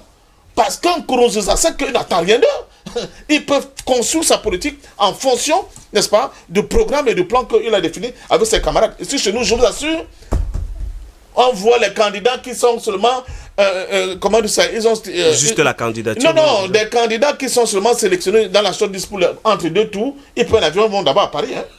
Ils vont d'abord à Paris prendre les instructions. Donc je pense sincèrement que dans cette affaire-là, au-delà du fait que la France ne joue pas parce qu'elle veut, elle joue parce qu'elle a des intérêts. Il y a un positionnement géostratégique. Il y a le fait que le Rwanda s'est construit, n'est-ce pas, un visage et un lobbying sur le plan international qui fait qu'il n'est pas de bon ton de se mettre le Rwanda à dos aujourd'hui pour une puissance qui dit combattre l'antisémitisme. Il revient toujours, n'est-ce pas, au développement de Mbelek, comme la France, mais en même temps, au niveau de l'Afrique, fait semblant de laisser que le peuple élu soit complètement brisé et subir cette injustice. Donc, tout cela participe de cette affaire-là, mais surtout de ce qui va se passer dans les Grands Lacs. Mbelek l'a dit, je crois que c'est Anatole qui l'a dit. Quand on va libérer la zone des Grands Lacs, surtout la République démocratique du Congo, oui, ça va être le début de la libération de notre continent. Et évidemment, ça passe pour l'Afrique centrale, pour un pays comme la Centrafrique. Imaginons que le dénouement de ce qui se passe en Centrafrique se fasse en faveur de M. Touadéra. C'est la fin des patates pour Paris. C'est la fin des patates pour Paris. Mais est-ce qu'on va y arriver, justement? Ah, tu vois, un bloc de 4 fers. Bozizé qui était nulle part maintenant, il est sorti de bois et il dit j'assume, c'est moi qui suis le patron, enfin, du de la rébellion. Ce n'est pas pour rien. C'est-à-dire que je vous parlais hier d'une fusée, n'est-ce pas, avec plusieurs niveaux d'allumage. On essaie ça, on sent que là, c'est devenu dur. On dit que maintenant que c'est devenu dur, donc on va prendre les rênes pour montrer quand même que sur le plan politique, il y a des revendications majeures. Et là, donc, la région Milcolide, non, c'était justement contre les Tutsis et non contre les Hutus. Voilà, bon. Et puis la région Milcolide, c'est la fin, c'est le dénouement. C'est-à-dire les éléments, la préparation psychologique avait déjà été faite. Les éléments périphériques étaient déjà là. L'histoire de la région Milcolide, c'est le dénouement de la fin de il fallait condamner quelqu'un à tout prix. L'étincelle prenne réellement, et l'étincelle, c'était vraiment le bombardement de cet avion, justement, où il y avait 2 présidents. Et jusqu'aujourd'hui, la vérité n'a jamais été dite. Qui a tiré? Qui a tiré? On dit que dans l'armée rwandaise, il n'y avait pas ce missile-là. Est-ce que c'est les forces de FPR de M. Kagame? Il nie. C'est donc un sniper, peut-être un mercenaire français tapé dans l'homme qui a tiré pour que, enfin, l'histoire s'accélère. Si le mercenaire n'est pas belge. Vous voyez, donc nous sommes encore dans le doute total. Il y avait une purge justement qui devrait se passer dans ces deux pays parce que quand le président est mort, même au Burundi, il y a eu des massacres. Mais c'est ce que j'ai dit. Il y a eu des massacres, des hommes politiques ont été tués. Merci, messieurs. Donc je pense que Paris est encore en train de... Il est en train de jouer. Il avance, il recule, il essaie de caresser Kagame dans le sens du poil, mais la vérité sur ce qui s'est passé pendant le génocide rwandais est loin, alors là, très très loin encore d'être connu par l'ensemble des Africains que nous sommes. Docteur Jean-Paul Mbelek, 27 ans après le génocide, il faut le dire également, qui a fait plus de 800 000 morts selon l'ONU et 1 200 000 morts selon les autorités rwandaises. À quoi sert justement ce rapport? Est-ce que ce rapport sert réellement à quelque chose? Ce rapport sert à alimenter l'illusion du gouvernement français qui croit qu'avec ça ils vont tromper le peuple français et le reste du monde. Mais d'abord, si vous me permettez, je vais essayer de dire certaines choses parce qu'on répète mécaniquement. Il faut faire attention. Les Africains fabriquent des armes. Il ne faut pas dire l'Afrique fabrique, c'est faux. Parfois, j'entends même qu'ils disent l'Afrique ne sait même pas fabriquer une bouchette d'allumettes ou une aiguille. C'est n'importe quoi. C'est ce qu'on disait. Attends, on passe son temps à se rabaisser. Ça, dans ce moment, c'est faux, mais psychologiquement, on se rabaisse. C'est faux, les Africains fabriquent des armes. Il y a des pays qui fabriquent. Je peux donner quelques. Le Nigeria. Le Nigeria fabrique des armes. Le Maroc. Oui, en tout cas, l'Égypte fabrique des armes. Oui, dans beaucoup de pays d'Afrique de l'Est, le Kenya fabrique des armes. Le Kenya même, l'Afrique du Sud. Et il faut même aller jusqu'à dire que l'Afrique du Sud possédait quand même l'arme atomique. Voilà, même l'Éthiopie pour fabriquer des armes. Que ce soit les Kalachnikov, des pistolets, oui, ils fabriquent ça. Pardon? Oui, ils fabriquent. Bon, de toutes les façons, l'Égypte antique, il y a des armes. Non, je parle d'aujourd'hui. C'est pas tout l'Égypte antique. Et l'Égypte antique est un point précis de l'histoire africaine. Il y a eu des choses avant. Donc moi, je ne fais pas une focalisation sur l'Égypte antique. Je connais l'intérêt de l'Égypte antique, c'est qu'on a des documents les plus anciennement attestés. Allons-y, messieurs. Voilà. Donc il faut être précis sur ces choses-là. Bon, donc on fabrique des armes. Bon, ensuite, les Égyptiens ne sont pas des sémites. Pour que les Rwandais sémites s'en sentent solidaires. Même chez les talmudistes, parce que les talmudistes, ils ont leurs tentacules partout, hein, au niveau culturel, politique, militaire. Je parle au niveau culturel. Même les talmudistes, c'est-à-dire que les égyptologues les plus réactionnaires du monde, ils n'ont jamais classé les Égyptiens parmi les sémites. Ils ont inventé ce concept de Hamit, peuple blanc à peau noire, c'est tout. Même au niveau de la langue, ils classent les Égyptiens dans la catégorie langue chamito-sémitique. Mais dans cette branche chamito-sémitique, les Égyptiens sont dans la partie chamite, ils n'est pas dans la partie sémitique. Le sémitique, pour eux, ils ne voient même pas les sémites en Afrique, alors qu'il y a plein de langues sémitiques en Afrique. Okay. Le Gueuse est une langue sémitique. Le Tigrinya en Érythrée, c'est une langue sémitique. L'Amara en Éthiopie, c'est une langue sémitique. C'est-à-dire qu'au niveau linguistique, quand on fait l'inguistique comparée, c'est proche de l'arabe, de l'hébreu, qui lui-même n'est que de cananéen modernisé. Bon, c'est des langues sémitiques en classe. Et quand on dit Bantou, c'est aussi juste Blek, qui est celui qui a donné le nom de Bantou. C'est cet allemand-là. Voilà. Lui-même, il parlait de Bantou en termes de concepts linguistiques. Donc maintenant, on parle de concepts linguistiques pour faire des concepts anthropologiques. À la base, c'est linguistique. Voilà. Donc dans ce cadre-là, les Tutsis eux-mêmes ne sont pas des sémites. À ma connaissance, ils n'ont jamais dit les Tutsis sont des Bantous. C'est-à-dire que dans cette catégorie où on généralise le concept linguistique en concept anthropologique, les Tutsis n'ont jamais dit... D'ailleurs, jusqu'à Abiyarimana, la langue officielle, je suis étonné de... vraiment à 180 degrés, la langue officielle, ce n'était pas le français. Non. Je dis jusqu'à, donc avant lui, c'est le Kinyarwanda. Encore aujourd'hui, le gouvernement rwandais utilise le Kinyarwanda. Ils ont fait de l'anglais une langue officielle, mais la langue du Rwanda, c'est le Kinyarwanda. Et je dis, parce que là, vous m'obligez à aller vérifier mes sources, que jusqu'à Abiyarimana, la langue officielle, c'est le Kinyarwanda, c'est pas le français. Même dans les documents officiels, on écrivait en Kinyarwanda. Oui. Moi, j'ai eu mon professeur de Swahili, malheureusement, j'ai pas appris le Swahili longtemps, parce que après ces événements-là, il s'appelait Sebutuna, c'était un Rwandais. Il est rentré au Rwanda, il est mort, il n'a même pas fait un an, il est décédé au Rwanda. Une fois que le Rwandais, le FPR avait déjà pris le pouvoir. Voilà. Malheureusement, du coup, aussi mes cours de Swahili sont arrêtés là. Mais c'est Boutouna, il nous a raconté beaucoup de choses. La langue officielle, c'est le Kinyarwanda. Et ils ne se reconnaissent pas comme sémites. Jamais. Ça, c'est l'historiographie, l'anthropologie coloniale qui veut séparer le même peuple en deux. C'est le même peuple. Il n'y a pas un Tutsi d'un côté, un Hutu de l'autre. C'est le même peuple. Et on peut démontrer que tous ceux qui s'alimentent avec le lait, regardez les populations d'Afrique de l'Ouest, et même en Afrique de l'Est, les Maasai, ils sont tout grands de taille longiligne. Tout ce caractère qu'on donne aux Tutsis, c'est juste leur mode de vie. Quelqu'un qui élève des vaches, et sa première nourriture tourne autour de la vache, c'est tout. C'est ça qui lui donne cette stature. Voilà. Il y a plusieurs raisons. Il y a une raison, certes, génétique, mais il y a d'autres raisons qui ne sont pas génétiques, qui jouent sur la taille et les traits des humains. C'est moins lié à 100% problème génétique, c'est faux. Voilà. Donc, maintenant, au niveau... qu'est-ce que les Français en tirent? Oui, c'est un problème politique. Et moi, je vois là un enjeu au niveau de la Centrafrique.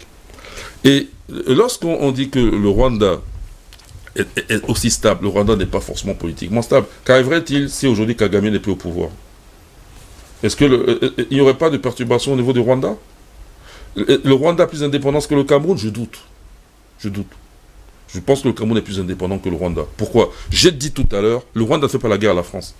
Même avec le FPR, le Rwanda n'a pas fait la guerre à la France. Ils se sont ratés en chemin. Le Cameroun fait la guerre à la France. Qui doute? Qu'on vienne témoigner.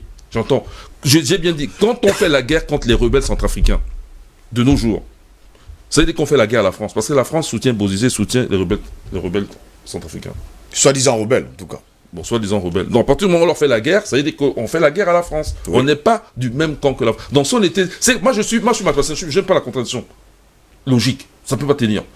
C'est une contradiction. Comment le Cameroun peut être soumis à la France et en même temps faire la guerre à la France? La France a bien donné des ordres au Cameroun pour dire ne fait pas la guerre. Mais c'est contradictoire. Donc, c'est clair que le Cameroun fait la guerre à la France. Oui, ça a été dit. Le Cameroun n'est donc pas une domination. Est-ce qu'il y a un président militaire français au Cameroun? Le Cameroun n'est donc pas... Il faut arrêter ces poncifs qui trompent le peuple. Où on dit on fabrique pas les armes, où on dit on est sur la domination. C'est faux. Si la France a évolué dans son rapport, depuis le premier, maintenant ça c'est le deuxième ou le troisième, comme tu l'as dit. Mais le Cameroun, lui, n'évolue pas. Mais c'est quoi cette affaire? Donc nous, on n'évolue pas. Nous, on est là. Bon, ok. Là, ce que nous faisons là, dis bien ce matin, il y a 10 ans, ça existait. Non. Même d'autres chaînes concurrentes là, enfin, pas concurrentes, mais d'autres chaînes, qui sont aussi panafricanistes d'ailleurs, elles existaient il y a 20 ans. Non. Donc au niveau médiatique, on n'a pas fait un pas. Et si on fait un pas au niveau médiatique, on attaque ce genre de problème. Les politiques ne font pas un pas. Ils peuvent faire... Par exemple, hier on a parlé des vaccins. Ils peuvent faire n'importe quoi sur les vaccins. On leur a pas ménagé avec les maquettes. Ils prennent pas ça au sérieux. Attends, il faut être sérieux, quoi. Donc arrêtez de minimiser l'Afrique. L'Afrique est un continent condamné à se libérer totalement. Et c'est pour cela que nous prenons la peine de venir parler ici. Et nos paroles doivent être le Hu, comme on dit en Bassa. Hu est le dieu égyptien de la parole. Hu, en Bassa, c'est la parole active. C'est-à-dire que quand nous parlons, c'est pour que ça agisse. Et nous prenons les précautions nécessaires pour que ça agisse, puisque nous sommes prêts nous-mêmes à nous engager. C'est pas seulement de la parole. Moi, j'ai créé le centre AfriScience. C'est un engagement. Je paye le loyer AfriScience tous les mois. Ça me coûte 200 000 francs CFA tous les mois. Je les paye. Ça fait 3 ans et demi que je fais ça. On vous comprend et pas. J'invite encore les gens à s'inscrire pour les cours de mathématiques, parce que je vois la contradiction mathématique. Venez vous inscrire. D'abord, vous aurez la partie historique et vous aurez la partie mathématique. Et vous allez vous retrouver, que vous ayez une formation mathématique à cheveux ou pas, venez vous inscrire. Il y a des discussions, on va discuter. C'est un cours d'adulte. Donc, inscrivez-vous. Et puis, envoyez vos enfants. Je fais aussi les cours de soutien. Donc, je peux redonner mon numéro de téléphone? Allez-y, vous pouvez le faire. Très bien. Donc, pour ceux qui sont à l'étranger, bien sûr, on dit qu'il faut mettre des 237. Donc, c'est 671 85 77 05. Je répète une dernière fois, 671 85 77 05. Il faut avoir cette logique mathématique, parce que c'est la base de la civilisation africaine. Et c'est ainsi qu'on va s'en sortir. Quand on dit on ne fabrique pas les armes, et là, mon companiste m'invitait à l'Égypte ancienne. Ok, j'y reviens donc. Et je vais chuter là-dessus. En Bassa, l'arme, c'est un gars. Et le pluriel reste toujours gars. Ça ne change pas, c'est un variant, singulier pluriel. En égyptien, l'arme, c'est ga. Et le pluriel, c'est gaou. Parce que le pluriel en égyptien se fait avec le ou. Comme en bambara, le pluriel se fait avec le ou. À la fin du mot. Et ga, en égyptien, c'est l'arme. Gaou, c'est les armes. Donc, on ne peut pas dire qu'on ne fabrique pas les armes, puisque nous savons ce que c'est que les armes. Et on fabrique, et réellement, je vous donne, on fabrique des armes en Afrique. Maintenant, si l'Afrique était mieux organisée, les missiles, on en fabriquerait, les armes atomiques, on pourrait même faire autre chose. Mieux. Parce que ce n'est pas une panacée, l'arme atomique. Alors maintenant, le missile qui a été tiré, c'est clair. nous fabriquons des armes. Donc, il ne faut pas dire qu'on fabrique les armes. Mais ce missile-là, qui a été numéroté, n'est pas un missile fabrication africaine. Fabrication africaine. On vous comprend parfaitement, Dr Jean-Paul Mbelek. Merci pour toutes ces explications. Albert Anatola, ici, il faut également préciser que le document publié vendredi dernier insiste sur la responsabilité cruciale du président socialiste de l'époque, François Mitterrand. Apparemment, comme il est mort, c'est sur lui qu'on jette aujourd'hui la faute. Et il déclare au effort, cet alignement sur le pouvoir rwandais procède d'une volonté du chef de l'État et de la présidence de la République, ont écrit d'ailleurs les 14 historiens de la commission qui ont passé au crible, selon justement ce document, des dizaines de milliers d'archives françaises pendant 2 ans. Et sans oublier justement que entre avril et juillet 1994, 1 200 000 personnes sont tombées. Oui, écoutez, il est mort, c'est vrai, mais le président François Mitterrand, c'est une institution. Oui. C'est une institution française, donc l'institution française n'est pas autonome. On déclare que c'est lui le responsable. Non, je veux dire que c'est une institution. Oui. Ça veut dire que lorsque vous êtes le représentant, le garant des institutions, c'est vous êtes le représentant, vous pour les actes au nom de votre pays. Votre pays répond aux actes que vous posez, que ce soit en interne ou à l'international. Donc, c'est trop facile, il ne peut pas se dédouaner non plus. Ça ne peut pas les dédouaner. Tout le monde sait que lorsqu'il y a un problème sur le continent africain, que ce soit Macron, Sarkozy, Hollande ou les autres, c'est la France. C'est pas l'Élysée. Ce sont les institutions. Lorsqu'on a évacué, n'est-ce pas, cette contradiction, il faut tout simplement indiquer que ce n'est pas Paris qui devrait donner le là de cette affaire. Oui. Parce que forcément, on va aller de contradiction en contradiction, de manipulation en manipulation. Non. Et d'achat de conscience, c'est en achat de conscience. Non. Je pense que le là devrait être donné par les juridictions africaines, notamment. Vous avez parlé tout à l'heure de la Cour africaine de justice, qui devait, par exemple. On n'a pas encore entendu un son de cloche venant de cette Cour. Hein. C'est ce qui est paradoxal. Deuxième chose, nous avons, n'est-ce pas, une partie de la société civile africaine qui a tendance justement à canader certains dirigeants africains pour des faits, n'est-ce pas, portant sur les biens mal acquis. Voilà donc des véritables dossiers. Il ne s'agit pas de demander à cette société civile de ne pas s'intéresser au phénomène du bien mal acquis, mais il faut également s'occuper des problèmes, des problèmes centraux, des véritables problèmes moitiques. C'est-à-dire quoi? C'est-à-dire que lorsqu'il y a un génocide, tout à l'heure, nous avons tendance justement à discriminer les génocides qui sont passés sur le continent africain. Non. Il y a eu des génocides dans tout le précaré français. Il y a eu des génocides partout. En Île de Congo, il y en a eu. Au Cameroun, il y en a eu. En Centrafrique, il y en a eu. C'est pas parce que on voudrait pas. C'est pas parce que c'est le nombre de morts qui. Non. Même si c'est 10 morts, c'est la manière dont ces vies ont été arrachées, de mon point de vue, participe des génocides. Maintenant... aujourd'hui, selon la Constitution internationale, vous devez dépasser au moins 100 000 morts pour qu'on parle d'un génocide. Dans tous les cas, la France a c'est moi qui l'ai dit. Dans le contexte camerounais, par exemple, oui. Si vous prenez le cas seulement de ce qui s'est passé en Pays-Bassa, comme on disait à l'époque, dans la Sénat maritime, nous sommes à plus de 500 000 morts. Oui. Si vous allez dans la ville de Douala, c'est-à-dire principalement au quartier Canet, je crois, alors nous sommes à plus de 200 000 morts. C'est-à-dire qu'on a bouclé tout un quartier. Et on a de manière délibérée tué volontairement des hommes, des femmes et des enfants. Donc ça, je crois que de mon point de vue, la Cour pénale internationale devait se saisir. Oui. S'il y a des questions. Mais pourquoi est-ce que ça ne se fait pas? Je pense donc que la plupart des personnes, notamment de ces ONG, qui font beaucoup de bruit sur le continent africain en matière, n'est-ce pas, du respect des libertés ou des droits de l'homme ou des droits humains, voilà donc des couloirs, des vrais couloirs, pour porter justement la dignité, la souveraineté de nos États. Et surtout l'indépendance judiciaire, parce qu'il ne faut pas que ce soit Paris qui invite un monsieur comme comment on s'appelle, Achille Mbembe, pour lui raconter des histoires qu'il veut. Non, je pense que c'est ça. Pourquoi c'est Paris qui doit toujours être la locomotive, même sur les problématiques qui sont propres, qui concernent l'Afrique? Non. Je pense qu'aujourd'hui, Paris ne peut pas se dédouaner de ce qui s'est passé, que ce soit au Rwanda. Parce que tous les acteurs, du moins du côté français, sont encore vivants. Exception faite de M. Mitterrand. Ça, on ne peut pas se dédouaner. Pourtant, c'est sur lui aujourd'hui que... Parce que ça a été planifié. Tout était... La faute. Il y a eu des câbles diplomatiques. Injeté. Non, on ne peut pas demander... Il y a des tout à l'heure, Patient m'a indiqué qu'il faut qu'il y a une échelle de responsabilité. Tant au niveau du Rwanda qu'au niveau de l'Union africaine, ça aussi c'est la vérité. Il ne faut pas dédouaner l'Union africaine à l'époque. Il y a une échelle de responsabilité, que ce soit au niveau du Rwanda, que ce soit au niveau des frontières rwandaises, c'est-à-dire au niveau des États, des pays limitrophes, au niveau de l'Union africaine et au niveau de Paris, de manière plus directe. Donc il ne faut pas dire aujourd'hui que on va dédouaner tout et n'importe quoi, ou bien tout et n'importe qui. Non, il ne s'agit pas de ça. J'insiste sur le fait que on ne peut pas s'engager dans une justice à géométrie variable. C'est-à-dire vous avez uniquement les acteurs rwandais qui sont traduits devant la CPI sur instigation de Paris. Mais entre-temps, Paris, quand ça concerne ses propres responsables, vous tenez un autre discours politiquement correct, c'est-à-dire comme quoi responsable mais pas coupable. Nous sommes d'accord que la culpabilité doit être établie. Je veux dire, la culpabilité doit être établie par un tribunal.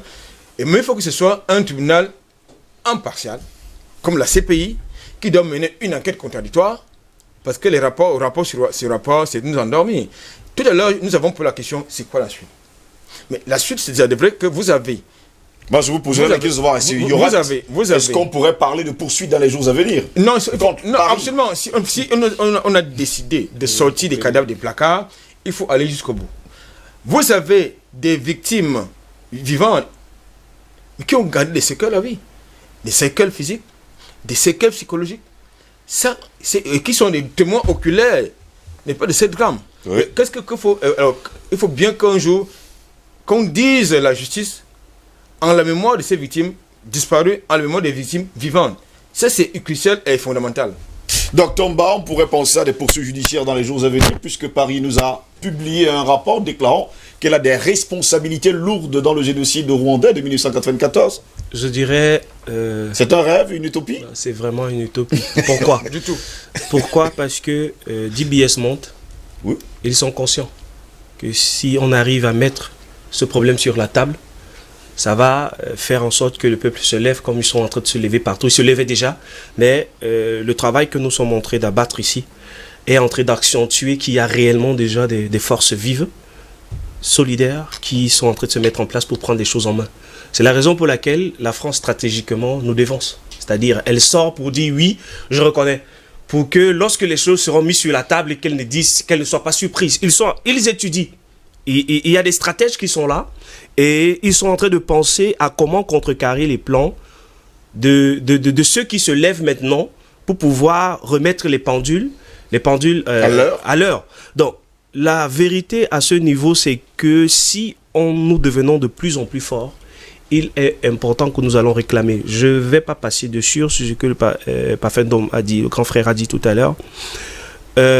Kagame n'est pas attaqué tout simplement parce qu'on sait qu'il est soutenu par les États-Unis. Déjà, il faut le savoir. C'est la raison pour laquelle la France ne peut pas ouvertement s'attaquer aux États-Unis. Ah, voilà. Au Rwanda. Oui, au Rwanda, déjà.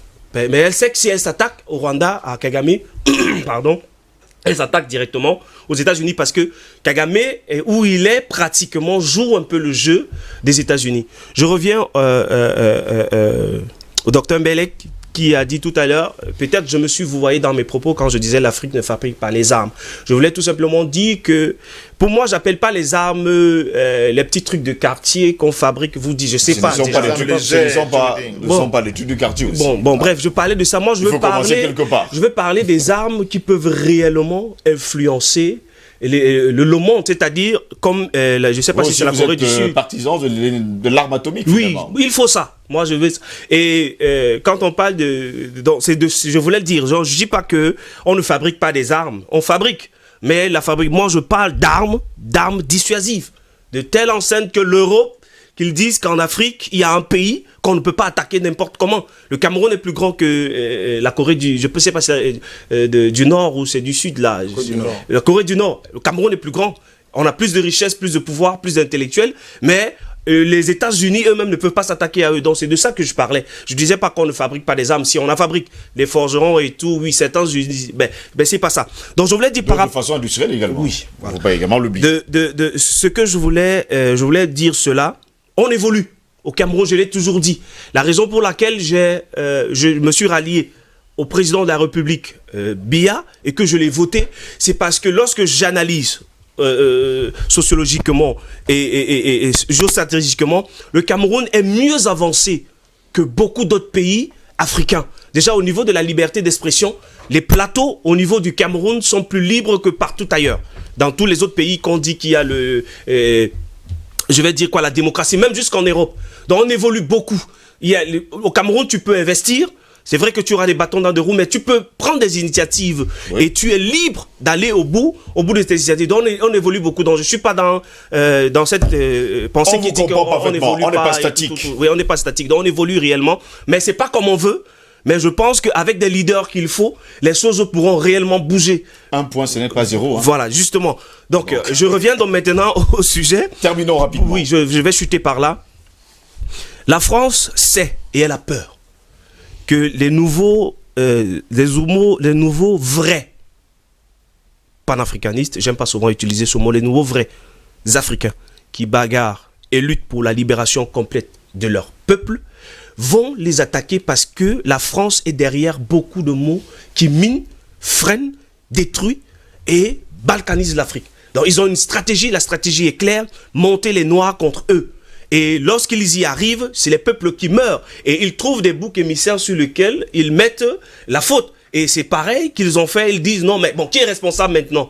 Les casques bleus répondaient à qui à cette période-là? Mais on tuait les gens, ils disaient ils sont neutres.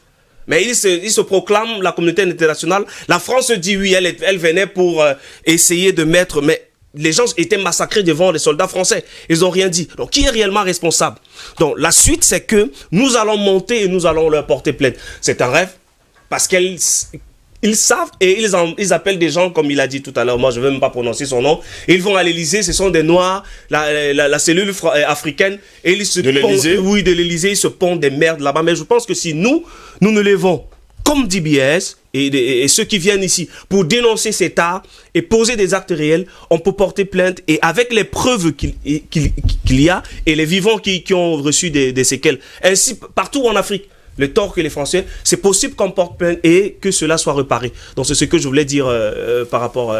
Messieurs, permettez-moi de lire quelques messages de nos téléspectateurs ce matin. Bonjour Monsieur Ngos et à tous vos panélistes. Moi, je me pose tout de même la question de savoir si les intellectuels rwandais eux-mêmes n'ont pas mis sur pied une enquête sur ce génocide. C'est leur avis qui m'intéresse. J'avais un ami rwandais dans ma jeunesse au Cameroun qui nous disait souvent qu'il avait souvent des cauchemars car il avait perdu ses frères et sœurs là-bas. L'histoire nous le dira. En suivant votre émission, je me rappelle des histoires que mon ami rwandais Alino nous racontait sur le génocide. C'était vraiment effrayant. C'est Moto qui nous écrit depuis la Suisse.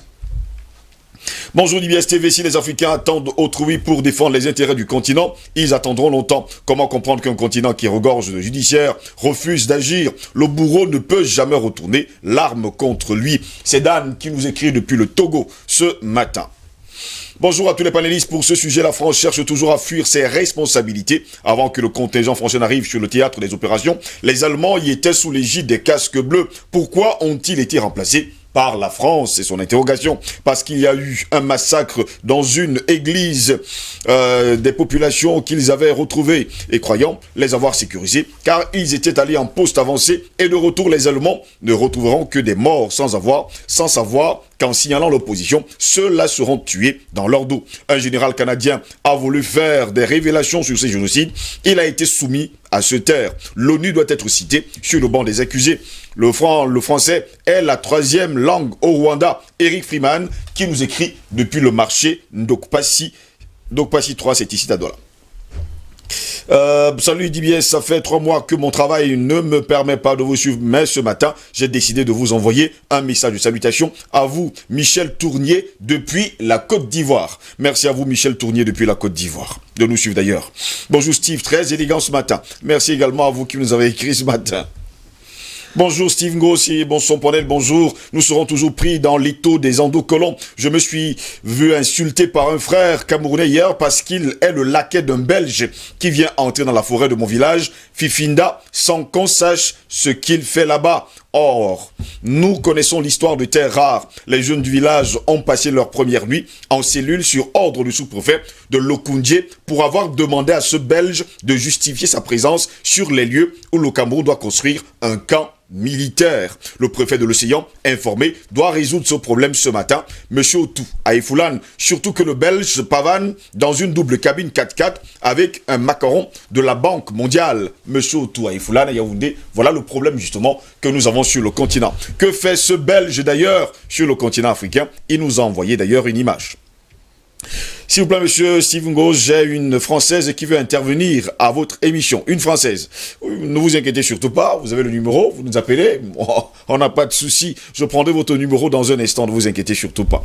Mes chaleureuses salutations, monsieur Steve Ngo, et à tous tes magnifiques invités et techniciens du DBS matinal.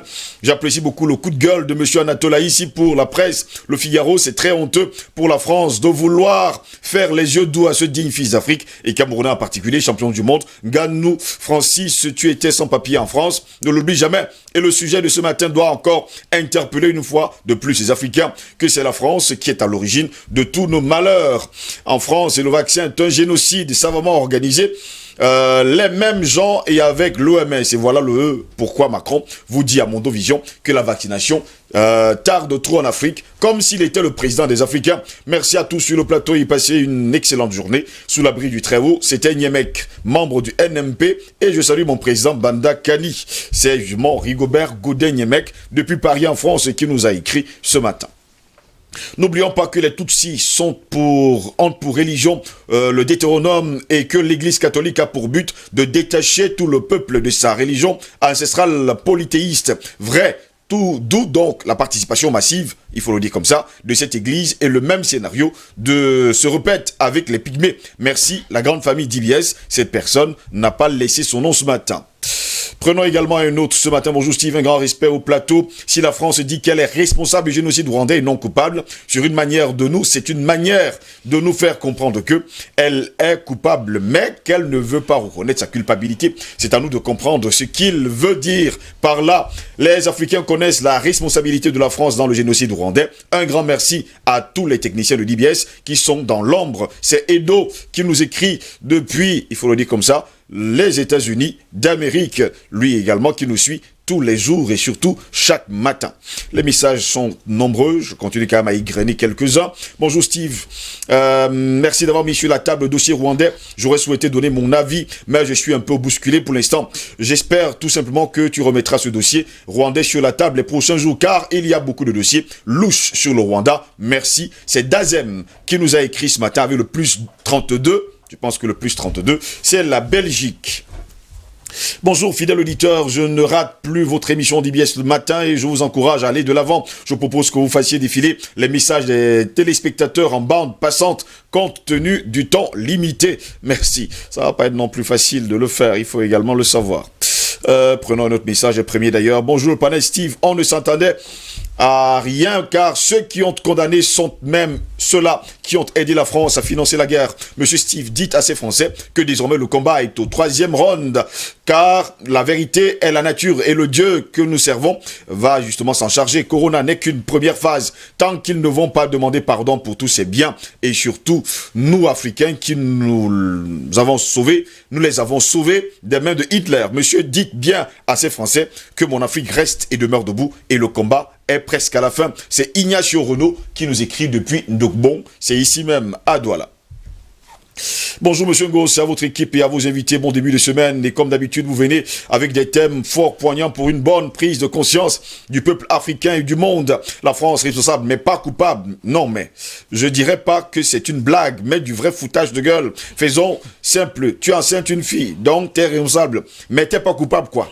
Franchement, faut vraiment que la France nous respecte. On veut vraiment garder une bonne relation donnant-donnant ou gagnant-gagnant. Mais avec cette méprise, on risque d'en finir non seulement par une grande haine, mais une séparation totale sans compromission. Bonne journée à vous et agréable semaine à vous. C'est Banda Pas David qui nous a quittés depuis quand en France ce matin. Je prends un dernier message. Messieurs, bonjour DBS, nous sommes fiers de vous écouter. Dès que possible, parlant de la France, s'agissant du sujet rwandais, je dirais qu'elle se trouve très embarrassée par rapport à la révolution qui est engagée en Afrique. Et pour cela, elle utilise sa langue comme arme défensive.